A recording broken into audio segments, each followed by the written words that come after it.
irmãos, minhas irmãs, é uma satisfação enorme sempre poder revê-los através do estudo da Palavra de Deus. Eu gostaria, antes da gente iniciar esse estudo, de convidá-los para fazer uma oração.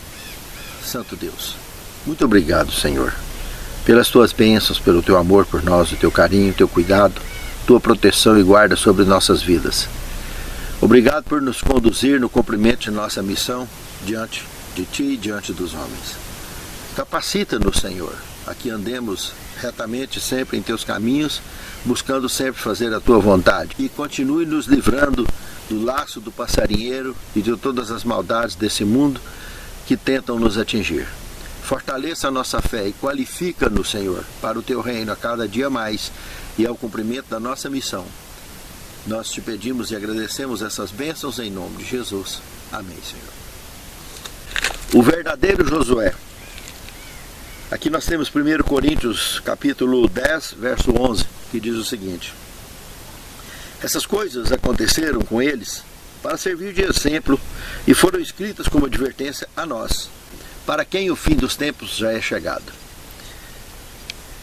Irmãos, eu gosto muito desse tema aqui de 1 Coríntios capítulo 10, onde Paulo usa o antigo êxodo hebreu como um exemplo congregacional e também escatológico. Porque quando ele fala para quem o fim dos tempos é chegado, olha, ele estava falando como pessoas mortais, como eu e você somos também mortais. E as pessoas mortais têm início, meio e fim. Isso é uma coisa óbvia. Mas quem vive na eternidade, não. Lá é tudo absoluto. Lá não tem início, nem meio, nem fim. Lá é eterno, é absoluto. É tudo permanente e absoluto. Tudo do jeito que atinge o ponto da maturidade, o ponto adulto. Amplia conhecimento, mas fisicamente eles estabilizam. Entende? É como se nasce uma criança naquele reino, a criança cresce, atinge o tamanho, a estatura normal com que ela foi criada, contudo ela não continua crescendo depois que atinge a estatura normal. Mas, no entanto, o conhecimento não, é absoluto e eterno. Sabe, irmãos, para quem vive na eternidade, olhando aqui para baixo, aonde estamos, então nessa faixa de conflito que nós vivemos, para quem está lá, um profeta que é arrebatado até o terceiro céu, e tem essa visão aqui da onde vivemos, ele consegue ver passado, presente e futuro. Paulo foi arrebatado. Só que é muito importante lembrar que uma pessoa que foi arrebatada como Paulo escreveu o que ele escreveu aqui, tem um peso muito grande, irmãos. Ele está mostrando que o que aconteceu com os hebreus, a rebeldia dele, tudo que eles, a experiência completa que eles viveram com Deus e com o mundo durante o êxodo, durante os 40 anos, tudo aquilo ali tem lições para mim e para você. Nós estamos prestes, irmãos, a enfrentar o pico do grande conflito entre o bem e o mal. Desde final de 2019, quando iniciou os problemas da praga que cobriu o planeta e que em 2020 se expandiu, ali o dragão mostrou os dentes. E lá em Mateus capítulo 24, verso 15, Jesus chama atenção para o que disse outro profeta também que foi arrebatado, que teve visões do gênero, o profeta Daniel. Daniel escreveu diversas visões escatológicas e proféticas. E quando Jesus chama atenção para o escrito dele, tem peso. Porque Jesus é um membro do reino eterno, ele é Deus, é o Filho do Deus vivo. Ele disse, olha, presta atenção. Quando o assolador mostrar os dentes, quando o assolador chegar, isso foi o que o profeta Daniel escreveu. Jesus está chamando a nossa atenção. Quem lê, atento o que disse o profeta Daniel. Quando o assolador chegar, os que estiverem na Judéia, ou seja, nas cidades, fujam para os montes e para lugares altos. Os que estiverem no campo, não volte, que estiver no telhado, não desça. dando a ideia para não voltar nem para buscar roupa, nem capa, nem nada. Vaza. Sabe, irmãos? Ele mostrou os dentes. Só o dilúvio mexeu com o planeta todo até hoje. Mas nada mexeu com o planeta todo. Todo evento que aconteceu na nossa história até hoje, desde que Adão e Eva foi expulso do jardim, somente o dilúvio mexeu o planeta todo. Primeira Guerra Mundial não mexeu, Segunda Guerra Mundial não mexeu, peste negra não mexeu, nada, nenhum evento atingiu o planeta todo. A praga que estourou em 2020, essa mexeu. E depois ainda inventaram a tal de picadinha, que está pior do que a praga. Sabe, irmãos, o diabo tem trabalhado para que as pessoas venham se distrair a tal ponto de não perceber o andamento das coisas. Hoje, por exemplo, está acontecendo um evento que já tem alguns meses que está se desenrolando, chamado 3I Atlas. Quem não prestou atenção nisso ainda, não ouviu falar nisso ainda, fique atento. Um cometa, entre aspas, que está circulando no sistema solar e dividindo a opinião científica ao meio praticamente. Nós sabemos pelas profecias que algum evento há de acontecer sobre a face da Terra que vai motivar os donos do mundo a estabelecer um governo mundial que na realidade já existe por trás dos bastidores. Porque não tem lógica não existir aonde um país, por exemplo, tira o indivíduo de dentro da penitenciária e coloca na presidência da República. Injustiça de toda natureza tem acontecido em diversas partes do mundo. A Constituição Federal desses países, aonde tem acontecido isso com frequência na história da humanidade dos últimos anos para cá, então nem se fala, tá demais. Precisa de ter um único evento que possa estimular a necessidade de nações até inimigas, de nações que vivem em meio a rixas de guerras e participações internacionais, terroristas e coisas do gênero. Sabe, irmãos? Essas nações, já é sabido de alguns meses para cá, desde que manifestou essa história do 3I Atlas, eles têm se reunido como se fossem irmãozinhos criados juntos, como se fossem amigos ou irmãos criados juntos. Têm se reunido para ver como é que vão fazer para proteger o planeta. A ideia que está tentando levantar, para ver se chama a atenção. Se é que vocês estão me entendendo. Tem muita coisa que a gente não pode estar falando muito, para evitar da informação sair do ar. E eu já fui punido já por isso. Passei algum tempo penando para poder postar as lições. Sabe, irmãos? O que Paulo comentou aqui, ele comentou algo muito sério, que o que aconteceu lá no passado, ele está dando a ideia de que é como um relógio, né? A história se repete. Nos dias de Paulo estava acontecendo, e hoje nos nossos dias tem que prestar atenção. Está repetindo. O povo continua frio, o Apocalipse chama de morno, que Deus está a ponto de vomitar. O tipo de crente que é chamado de morno, porque o frio já está inclusive descartado. E por incrível que pareça, é mais fácil um frio passar a se tornar quente do que o morno, dentro do contexto teológico. Porque o frio tem consciência da perdição dele e da necessidade de ter que se converter para voltar a fazer parte da caminhada da luz. É muito óbvio que uma lâmpada que está apagada, se conectar na energia, ela vai acender. Então antes ela estava onde? Estava em trevas, estava escuro. Mas o morno é um problema sério dentro da teologia bíblica, irmãos. Muito sério. Porque esse se acha rico, se acha poderoso, se acha o dono do mundo, tem o rei na barriga. Mas é para esse, está dito lá no Apocalipse, que ele não sabe que é um desgraçado, cego e nu.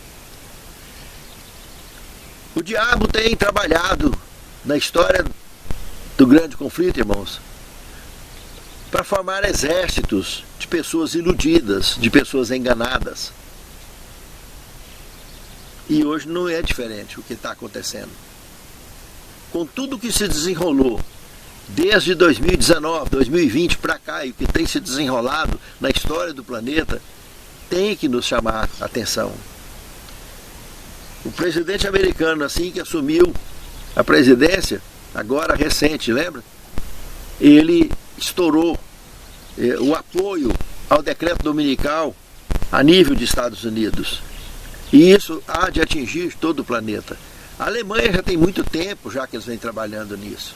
Desde o final do século passado, por volta de 1999, por aí, eles já vinham trabalhando isso na Alemanha, para estimular a guarda do domingo por lá. E nós sabemos que esse vai ser o toque, vai ser o estupim da grande e última crise, que a qualquer momento vai estourar, e muitos estão pensando que vai dar tempo de fazer muita coisa. Existem refúgios no mundo, irmãos, e as pessoas não estão se preparando. Lembra que se você tem condição hoje de estar num refúgio, de construir uma casinha, um barracão, qualquer coisa, um rancho, para que você possa atravessar a última crise, faça isso enquanto você pode, enquanto Deus coloque isso no seu coração. Porque amanhã pode ser muito tarde. Você tem que enfrentar uma crise dessa, estando dentro de um ranchinho simples que seja, é uma coisa. Estando dentro de uma barraca, que com o sol, a crise vai durar em torno de 1260 dias literais, segundo o cálculo bíblico, porque esses 3 anos e meio, esses 1260, aconteceu nos dias do profeta Elias, aconteceu entre o batismo e a crucifixão de Cristo, entre a crucifixão de Cristo e o apedrejamento de Estevão, antes da destruição de Jerusalém, a queima das Bíblias lá em plena Idade Média. Então esses 1260 dias é antigo, irmãos, é antigo. Tem ele literal e tem ele simbólico, inclusive. Ele simbólico tem a própria Inquisição, que aconteceu durante 1260 anos. Mas tem ele literal também, como foi esses que eu mencionei, do profeta Elias, de Jesus e dentre outros. E a última crise não vai ser diferente. Tudo leva a crer que elas vão durar 1260 dias literais, ou 3 anos e meio. E você já pensou enfrentar 3 anos e meio, estando no meio do mato, disputar espaço com cobra, escorpião, dentro de barraca, enfrentar chuva, vento, tempestade, sol valente? Então, irmãos, a maioria das pessoas está sendo iludidas pela mídia e pelo comodismo e pelo excesso de zelo ao conforto e à riqueza e o apego aos bens do mundo. Está sendo iludido a ficar quieto que isso tudo é bobagem. E é por isso que a apostasia tem crescido muito, inclusive dentro das igrejas. Todo mundo está satisfeito de ficar sentadinho ali, etc. Mas fé mesmo, ó, está levando no ponto da mornidão exato que Deus está a ponto de vomitar. A história que aconteceu no Êxodo se repetiu nos dias da igreja primitiva e está repetindo hoje. Muita apostasia diante da orientação de Deus e do maior espetáculo da história da humanidade, porque o próprio Cristo veio pessoalmente pagar o preço para nos resgatar. E assim mesmo, com toda a história que aconteceu, com todo o cumprimento profético, as pessoas ainda conseguem se tornar mornas dentro das igrejas e não fazer nada para melhorar a fé. No segundo tema, tipologia bíblica. Quando a gente fala em tipologia, irmãos, nós devemos lembrar que são formas figuradas que são apresentadas na Bíblia para o entendimento de assuntos muito sérios e importantes para a história da nossa raça. Aqui na lição nós temos, por exemplo, a história de Davi foi usada como um dos exemplos para apresentar essa ideia de tipologia bíblica. Quando fala em tipo, está falando em sombra. Quando está falando em antítipo, está falando no corpo real. Quando Davi escreveu o Salmo 22, verso 1 e de 14 a 18, especialmente o verso 18, se cumpriu lá no Evangelho de João, no capítulo 19, o verso 24. Quando aqueles soldados foram repartir as vestes de Cristo, para que se cumpra as escrituras, rasgaram as minhas vestes. Entende? Ali nós estamos falando de algo que Davi escreveu, de uma profecia que aconteceu lá na época do Novo Testamento. Uma sombra que em Cristo se tornou realidade. E quando se fala também lá em Jeremias capítulo 23, verso 5, Isaías capítulo 9, de 5 a 7, o capítulo 11, de 1 a 5, está falando de um novo Davi. Da mesma forma, Davi, sombra do Cristo que surgiria, do Messias que surgiria. Esse é o sentido bíblico, do tipo e do antítipo. Aqui, tipo e antítipo, já especificamente no termo em si. Aqui nós temos a história de Israel, do Êxodo e do santuário, para comparar. Quando nós olhamos para a fase de Israel, tanto do Êxodo quanto do santuário, nós temos a fase cristológica, eclesiológica e escatológica. Ou seja, a fase cristológica, aqui de Israel, por exemplo, nós temos o cumprimento em Mateus capítulo 2, verso 15. Isso foi previsto por Oséias capítulo 11, verso 1. A fase cristológica ali, Mateus 2,15, nós vimos quando José fica sabendo lá no Egito da morte de Herodes. Tudo isso se cumprindo na realidade o que Oséias já tinha previsto. Oséias tinha dito que quando Israel era menino, do Egito eu te chamei. Então é a fase cristológica aqui do termo de Israel. A fase eclesiológica, o Israel de Deus. Foi assim que Paulo chama lá em Gálatas 6,16, o povo de Deus da atualidade, o Israel moderno. Quando olhamos para a fase escatológica, temos Apocalipse 7, de 4 a 8, verso 14, olhando a história dos 144 mil que está prestes a se desenrolar também. Então assim nós entendemos esses 3 pontos da história de Israel. Quando olha para a história do Êxodo, a mesma coisa. A fase cristológica, o mesmo ponto lá de Mateus 2, 19 a 21, porque queira ou não, José praticou um êxodo com Maria indo para o Egito e outro êxodo voltando para lá. Porque lá do Egito até lá, em linha reta pela faixa de Gaza, eles gastariam mais de 600 quilômetros para poder chegar lá na Palestina de novo. Andando a pé ou carregado numa jumentinha, irmãos, é um êxodo. Então aqui nós temos a fase cristológica do êxodo, se referindo ao período em que Cristo viveu.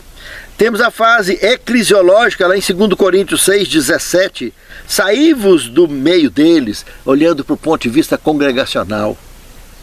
A gente não pode ficar envolvido nessa onda, nesse efeito manada do conforto do mundo, do mundanismo. E do mundanismo invadindo a igreja, e da igreja invadindo o mundanismo. Entende, irmãos? Se é que me entende. E a fase escatológica, Apocalipse 18, verso 4. Sai dela, povo meu. Nós estamos prestes a ser declarado isso, de forma dita pela última vez, antes da porta da graça fechar. Caiu grande Babilônia. Sai dela, povo meu, para não seres participante dos seus pecados. O estado babilônico que a maioria absoluta dos crentes vivem na face da terra é gravíssimo. E olhando esse mesmo ponto com relação ao santuário, a fase cristológica, olhando João capítulo 1, verso 14, 2, 21, Mateus 26, 61, irmãos, tudo isso aqui, na participação de Cristo ao vivo e a cores no santuário. Quando nós olhamos a fase eclesiológica, 1 Coríntios 3, 16 e 17, 2 Coríntios 6, 16, tanto na igreja quanto nós nos tornamos templo do Espírito Santo. Essa é a visão congregacional permanente com relação ao santuário de Deus na terra. A igreja somos nós. Cristo falou, se você não encontrar o reino de Deus dentro de você, como é que você vai encontrar ele na glória? O reino de Deus está dentro de você. Ou seja, nós temos que vencer o pecado, vencer as nossas batalhas aqui dentro primeiro, para ter certeza que nós vamos vencer na glória. Pense nisso. E Apocalipse capítulo 3, 12, 11, 19, 21, 3 e 22, irmãos, aqui nós vimos a história do santuário de forma escatológica. Esses textos aqui de Apocalipse, o capítulo 21, por exemplo, verso 3, mostra a cidade santa descendo, depois do milênio, né, descendo aqui para a terra, com Deus e os homens dentro dele. É como se fosse o santuário vivo, que Deus se torna o nosso santuário. Mas quando nós olhamos para o verso 22, está dizendo que lá no céu, lá na nova cidade, não tem santuário. Não vi santuário nela. Por quê? Porque o santuário físico, ele foi construído para tratar do assunto do pecado. E quando se fala em santuário celestial, lá é como se fosse um museu, depois do desfecho do conflito. Não tem sentido nenhum a existência dele mais. Porque terminou a história do pecado. Por isso que João não viu, aqui do Apocalipse 21, ele não viu mais santuário lá no céu. Porque esse perdeu a sua função. O próprio santuário é a presença do Deus vivo em nós. Assim é que nós vimos tipo e antítipo a respeito dos símbolos e de tudo e de todas as lições que a palavra de Deus nos traz ao longo da nossa história. E principalmente escritas, registradas no texto sagrado. No quarto tema, Josué, o tipo. Aqui entra num paralelo interessante. Mostra que Josué ele foi um tipo de Moisés e ao mesmo tempo os dois foram tipos de Cristo, irmãos. Coisa bacana. Eles conseguiram, apesar de serem mortais, eles conseguiram serem representações vivas desse contexto. De representar, de simbolizar de alguma maneira o próprio ministério de Cristo. E isso é o que nós temos aqui registrado em todos esses textos bíblicos tratando sobre Moisés e sobre Josué. Como Êxodo capítulo 3, verso 1 e 2, Josué capítulo 1, verso de 1 a 3, Números 13, de 1 e 2, Josué 2, 1, Êxodo 3, 5 e Josué 5, 15. Temos também Deuteronômio 18, de 15 a 19, 34, 10 a 12, João 1, 21, Atos 3, 22 a 26 e 7, 37. Todos esses textos bíblicos nos provam claramente que Josué foi um tipo de Moisés, Moisés foi um tipo de Cristo, Josué e Moisés foram tipos de Cristo. No quinto tema nós vimos o verdadeiro Josué, o antítipo. Irmãos, aqui nós temos o estudo de Hebreus capítulo 3, verso 7, até o capítulo 4, verso 11 de Hebreus. O próprio autor da lição fechou aqui de uma maneira bacana que eu achei interessante destacar. Os autores do Novo Testamento apresentaram muitos aspectos do ministério de Jesus Cristo em termos da obra de Josué. Assim como Josué entrou em Canaã após 40 anos no deserto, o Josué antítipo, ou seja, o físico, né, Jesus, o próprio que ele representou, Jesus entrou em seu ministério terreno após 40 dias no deserto. Isso é o que está registrado em Mateus 4, de 1 a 11, Lucas 4, de 1 a 13. E começou o seu ministério celestial após 40 dias no deserto terreno, como está em Atos capítulo 1, verso 3, 9 a 11 e Hebreus 1, 2 e 3. Exatamente, meus irmãos. São figuras que cumpriram com literalidade no ministério de Cristo, representado, que teria como sombra representado, literalmente, o próprio Cristo e seu ministério. No quinto tema, Josué e nós. Aqui vem a aplicação, né? Guerreiros inabaláveis. Tudo que nós aprendemos de Josué, no Antigo Testamento, no Êxodo, é exemplo para nós hoje, irmãos.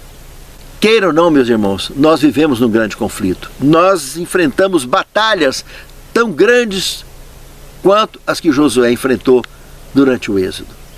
Josué não abalou a sua fé. Josué se manteve firme diante de tudo que ele enfrentou, inclusive das grandes decepções, como foi, por exemplo, a derrota de Ai, depois que eles tinham derrubado Jericó. Muito grave, irmãos, lembrar que uma derrota do nível que Josué enfrentou e não abalou a sua fé e continuou firme com Deus, é um exemplo para mim e para você que enfrentamos problemas gravíssimos na nossa história. Quantos e quantos, irmãos, que vivem uma relação amorosa, ama, a ponto de estar disposto a dar a vida por aquela pessoa que ama, e aquela pessoa não consegue reconhecer esse amor e consegue virar as costas e abandonar esse grande amor e não querer escrever a história do lado da pessoa amada. Mas como escrever a história do lado da pessoa que não ama? Irmãos, quantos e quantos morreram no deserto, se dizendo na hora dos milagres que amava a Deus, mas quando o desejo pela apostasia, pelo mundanismo apertava, elas abandonavam a Deus, como na história do bezerro de ouro e dentre outras histórias que aconteceram. E daqui e dali na história de Israel, Deus permitia que outras nações viessem e recolhessem, levassem cativos, para que aprendessem a lição. Depois de dezenas de anos, Deus permitia que eles voltassem. E a história continuou. Jesus chegou, veio para que era seus e os seus não o quiseram. E a história da apostasia continua, até hoje a mesma coisa. As pessoas preferindo amar a si próprias e não deixar espaço para amar a Deus e ao semelhante. E se tornam pessoas inúteis diante de Deus e diante dos homens, porque Deus dá a chance, dá a oportunidade, porque nós estamos vivendo no plano da redenção, a oportunidade para sermos recuperados por Deus, para voltarmos a fazer parte do plano original da criação. E as pessoas não dão valor, não dão oportunidade. E a porta da graça vai fechar, e o que a pessoa fez? Pense nisso, irmãos, reflita que é gravíssimo. Sétimo tema, cegueira bruta. Queria citar um texto de Parábolas de Jesus, na página 13, que diz o seguinte: a missão de Cristo não foi compreendida pelos homens de seu tempo. As tradições, máximas e decretos de homens lhes ocultavam as lições que Deus intencionava comunicar-lhes. Ao vir a realidade na pessoa de Cristo, não reconheceram nele o cumprimento de todos os símbolos, a substância de todas as sombras.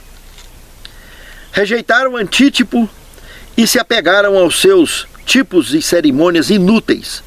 O Evangelho de Cristo era para eles uma pedra de tropeço, porque em vez de um Salvador, pediam um sinal. Como resposta a essa expectativa, Cristo apresentou a parábola do semeador. O reino de Deus não devia prevalecer pela força de armas, nem por intervenções violentas, mas pela implantação de um princípio novo no coração dos homens. Ó Senhor, o teu povo no passado, nem durante o êxodo, nem durante o teu ministério neste mundo, a maioria absoluta não te reconheceu e não te buscou. A história continua se repetindo até hoje, Senhor. Por isso tu deixastes registrado no Apocalipse sobre a história de Laodiceia, o povo do juízo, o último período da igreja cristã sobre a face da terra. Livre-nos, Senhor, da mornidão e da frieza espiritual e capacita-nos, Senhor, a enxergar a tua palavra e termos fé o suficiente para tomarmos providências. Nos abençoe, nos guie, nos ilumine, nos fortaleça na nossa fé, proteja-nos e guarda-nos, para que possamos tomar providências antes que seja tarde demais. Santifica-nos, Senhor, na tua palavra, porque a tua palavra é a verdade. Te pedimos agradecidos essas bênçãos, em nome de Jesus. Amém, Senhor.